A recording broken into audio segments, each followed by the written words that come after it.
Proses historis integrasi Madrasah Pembangunan UIN Syarif Hidayatullah Jakarta sebenarnya telah dilakukan oleh para pendahulu kita, di mana memang telah terjadi temuan ya dari Badan Pemeriksa Keuangan dan temuan juga dari Inspektorat Jenderal. Yang selanjutnya secara legalitas kepengurusan yayasan itu sudah selesai. Legalitas yayasan saat ini secara ex officio Pak Rektor sebagai Ketua Dewan Pembina, terus juga Bu Dekan Fakultas Tarbiyah juga sebagai ketua pengurus. Nah, saya berharap dengan bergabungnya TK Ketilang nanti juga bisa menjadi laboratorium Fakultas Tarbiyah. Karena di Tarbiyah itu ada PG PAUD, ada PGMI gitu.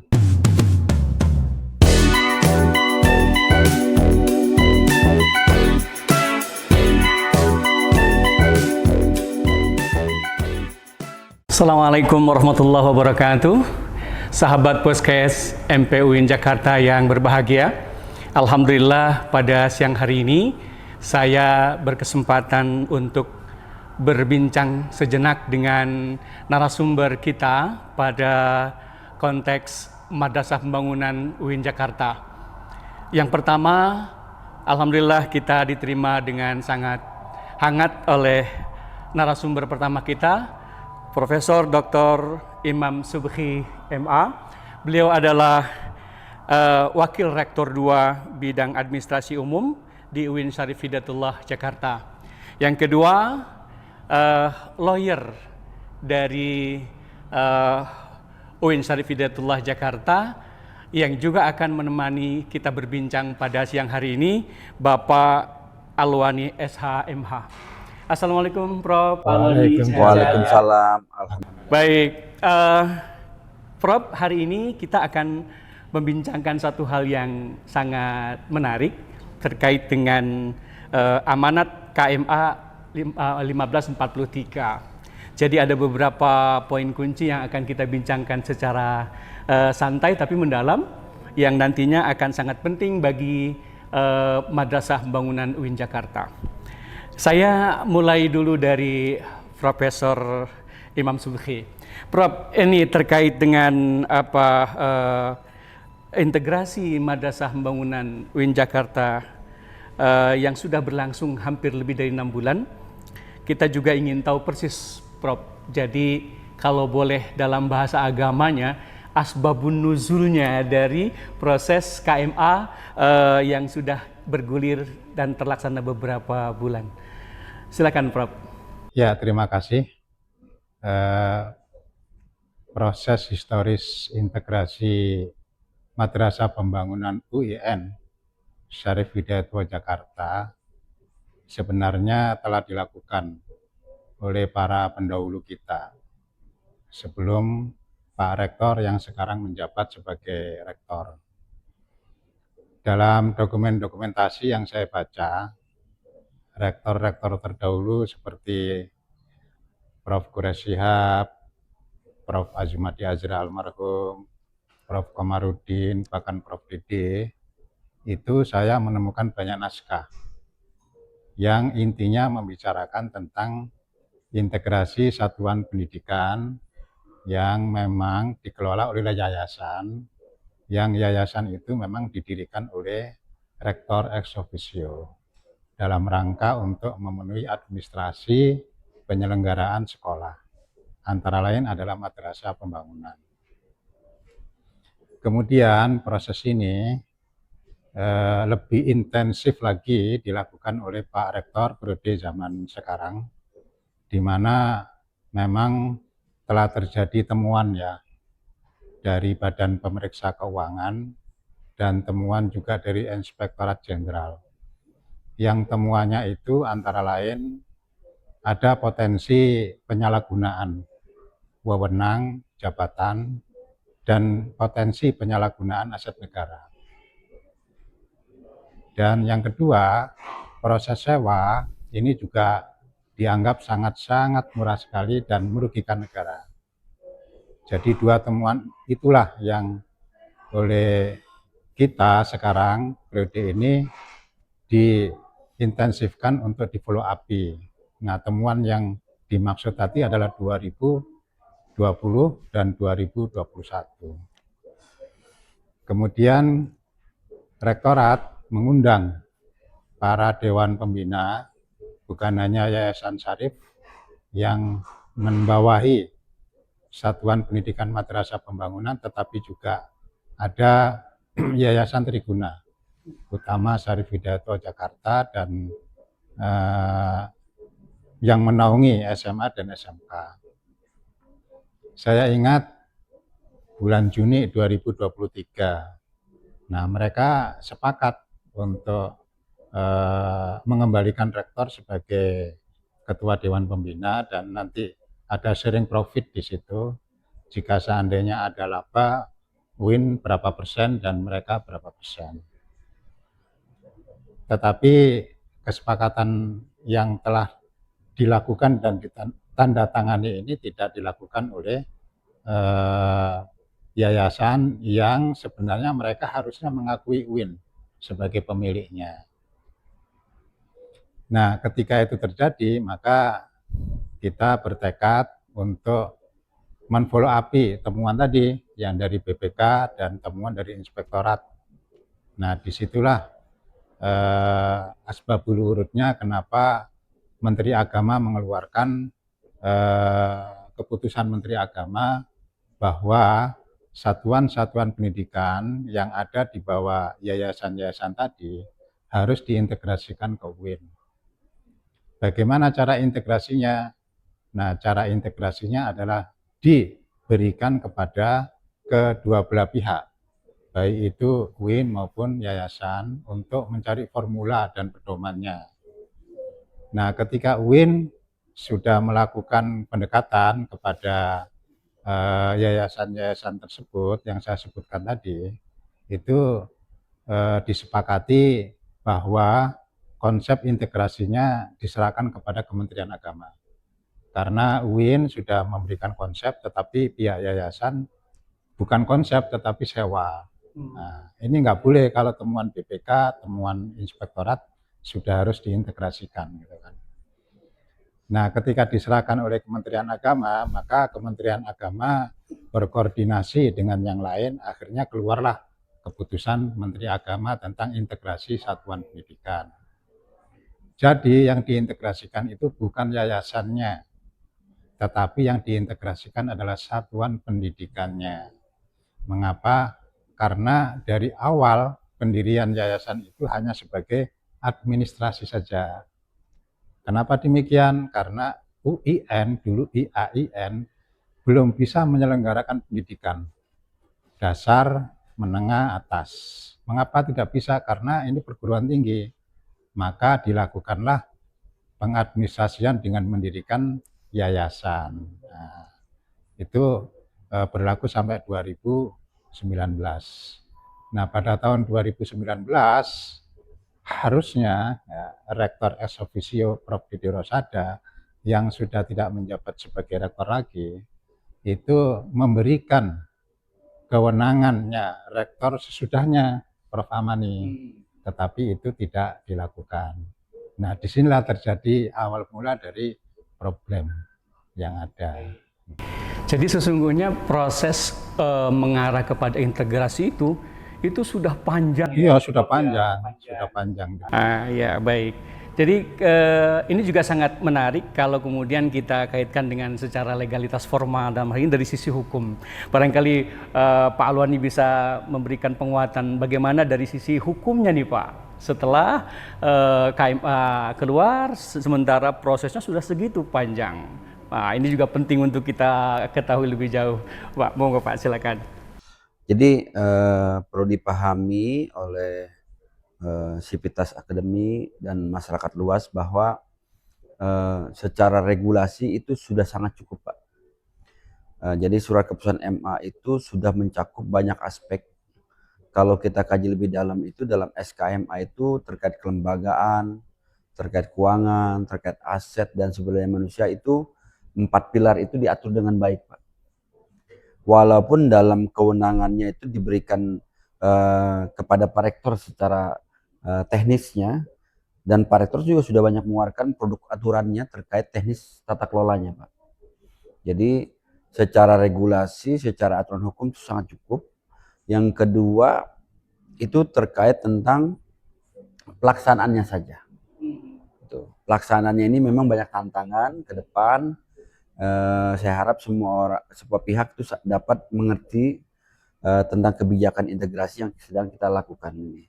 Karena kebijakan integrasi ini sudah berjalan, tinggal penyempurnaan saja. Ya. Yang selanjutnya secara legalitas kepengurusan yayasan itu sudah selesai. Legalitas yayasan saat ini secara ex officio Pak Rektor sebagai Ketua Dewan Pembina, terus juga Bu Dekan Fakultas Tarbiyah juga sebagai ketua pengurus. Terus selanjutnya secara aset kita sudah selesai, Pak. Itu sudah masuk dalam barang milik negara. Sudah kita catatkan. Jadi sudah ada masalah. Tidak ada masalah ya. Kalau ada pihak-pihak keberatan, saya kira terlalu dipaksakan ya. Secara hukum sudah sangat cukup, tinggal pelaksanaan saja. Ya, jadi secara legalitas hukum sudah sangat kukuh. Sebenarnya eksekusinya pun sebenarnya sudah tidak menghadapi problem apa. Ya, tantangan kita ke depan itu kan transformasi, Pak, dan digitalisasi kan. Ini kita kembangkan terus SDM yang ada. Jadi dari dua penjelasan awal dari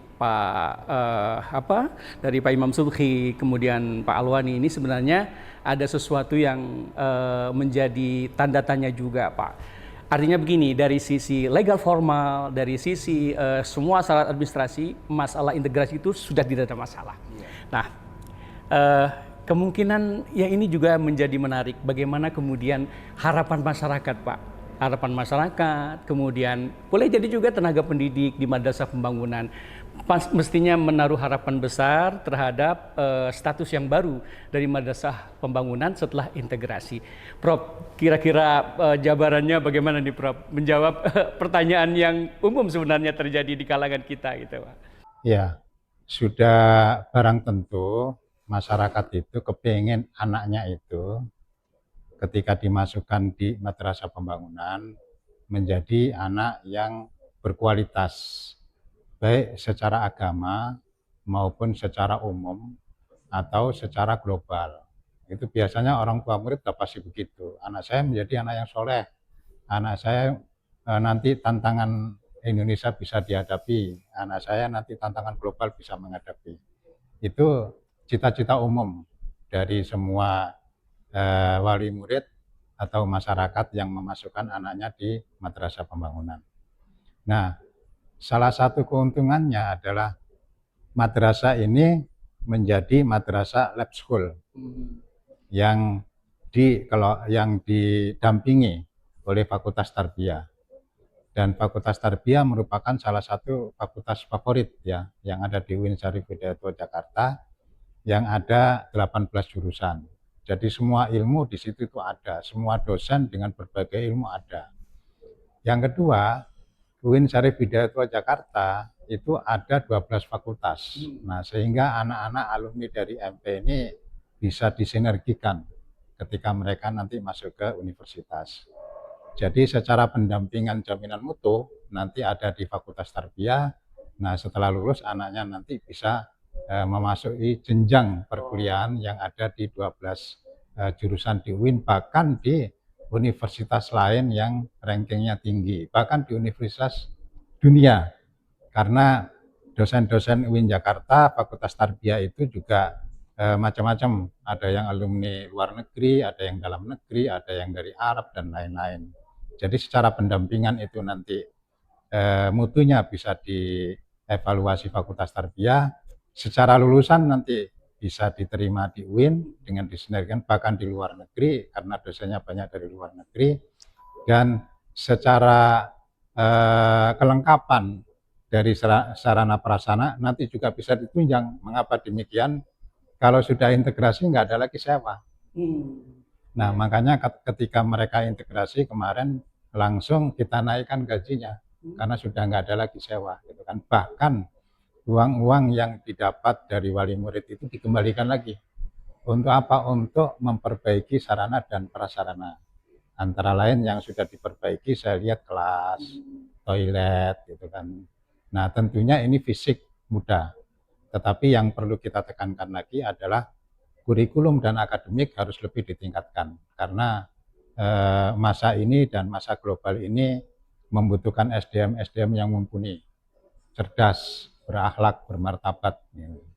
Jadi saya kira keuntungannya sangat banyak sekali. Nah, keuntungan yang lain ya umpamanya kalau sudah milik negara ya sudah sah apa adanya, tidak bisa diutak-atik lagi karena semua aset-aset itu sudah sah kata Pak Alwani tadi milik negara. Masya Allah, ini sahabat podcast MPWIN, ini adalah poin yang sangat penting patut kita cermati.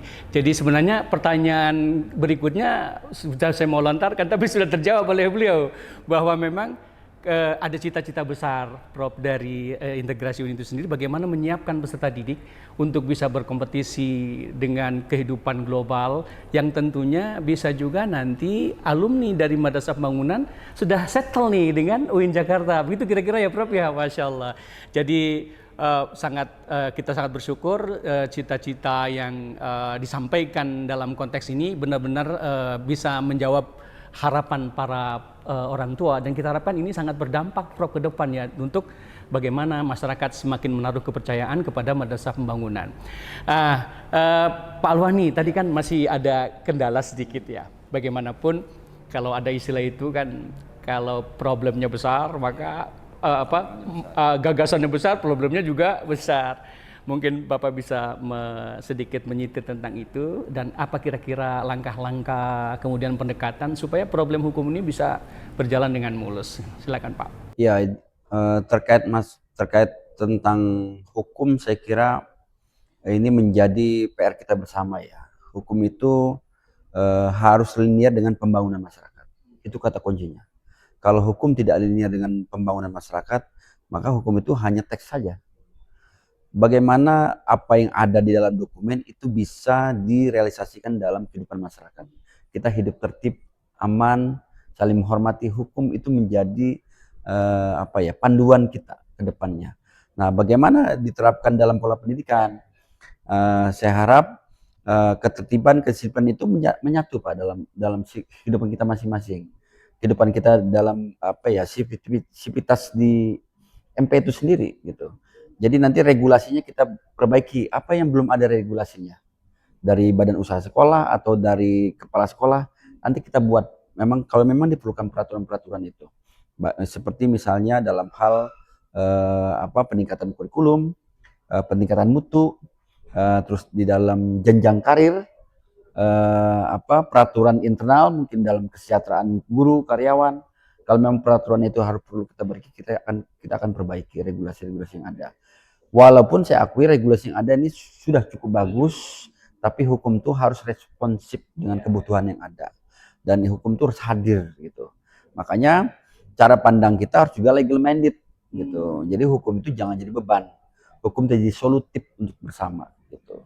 Dengan aturan yang sudah ada, legalitas sudah ada, komponen yang sudah cukup, mari kita maju bersama. Bapak optimis Pak, semua lembaga pendidikan yang... Optimis ya. Karena pendidikan itu tanpa hukum juga akan berkembang, Pak. Bisa dibayangkan hampir semua orang-orang besar di negara ini atau orang-orang hebat di dunia ini pasti lulusan fakultas hukum, Pak. Arsitekturnya itu pasti orang hukum. Dan itu harus belajar kita dari mereka-mereka itu. Gitu. Oke, baik. Ya, Prof terakhir ya. Hari ini juga kami mendengar kabar bahwa salah satu dari unit pendidikan yang dikelola selama ini oleh yayasan juga sudah merasakan proses untuk integrasi secara formal. Kira-kira perasaan Prof Subhi dalam hal ini untuk menyelesaikan daripada proses integrasi ini, kira-kira bagaimana Pak? Sesuai dengan starting point hari ini, karena ada satu lembaga lagi menyatakan bergabung dan setuju dengan integrasi. Silakan Pak. Ya, tadi pagi sudah bergabung dengan UIN TK Ketilang. Saya mengucapkan terima kasih atas kepercayaan mereka kepada UIN Syarif Hidayatullah Jakarta. Tentu saya bilang saya ini bukan individu, tetapi saya ini digaji oleh negara. Saya mewakili negara. Kemudian saya menjalankan perintah negara. Kalau ada pihak-pihak yang lain mengatakan bahwa UIN Syarif Hidayatullah Jakarta sebaliknya itu adalah salah besar. Karena secara hukum, secara legalitas semuanya sudah sah. Nah, saya berharap dengan bergabungnya TK Ketilang nanti juga bisa menjadi laboratorium Fakultas Tarbiyah. Karena di Tarbiyah itu ada PG PAUD, ada PGMI gitu.